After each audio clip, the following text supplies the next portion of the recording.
Surah Al-Muzzammil, Allah subhanahu wa ta'ala states to the Prophet ﷺ that, "O one who covers himself with the cloth, that stand in the night, but little, half of it, or less than that, or increase upon that, and recite the Quran with tarteel, calmly. The Quran should be recited calmly. وَرَتِّلِ الْقُرْآنَ تَرْتِيلًا." The scholars of Tajweed especially will mention in detail what the concept of tarteel is.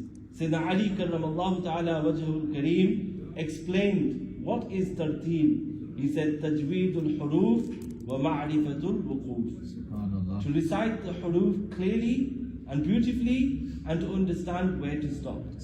And this is the concept of tajweed.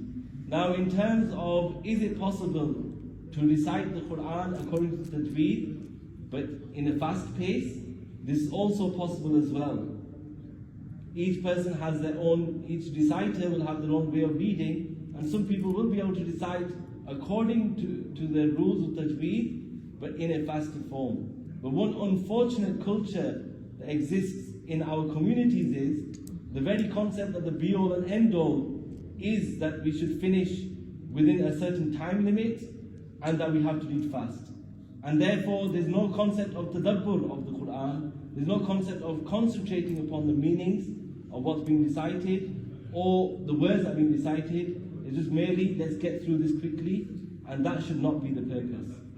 And in the same way, within Surah Al-Muzzammil is the verse and the part of the verse that forms the basis of the Hanafi position in relation to the fara'id of Salah. Allah subhanahu wa ta'ala says, فَقْرَؤُوا مَا تَيَسَّرَ مِنَ الْقُرْآنِ. Read what is easy from the Quran.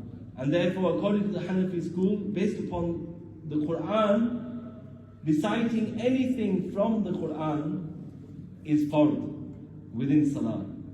But reciting Surah Al-Fatiha is wajib. So the hadith, La salata illa bi fatihatil kitab, we apply that upon wujub. And within the principles of fiqh, this is discussed, that because this here, فَقْرَؤُوا مَا تَيَسَّرَ مِنَ الْقُرْآنِ is an aam ruling, is a general ruling of the Quran, we will not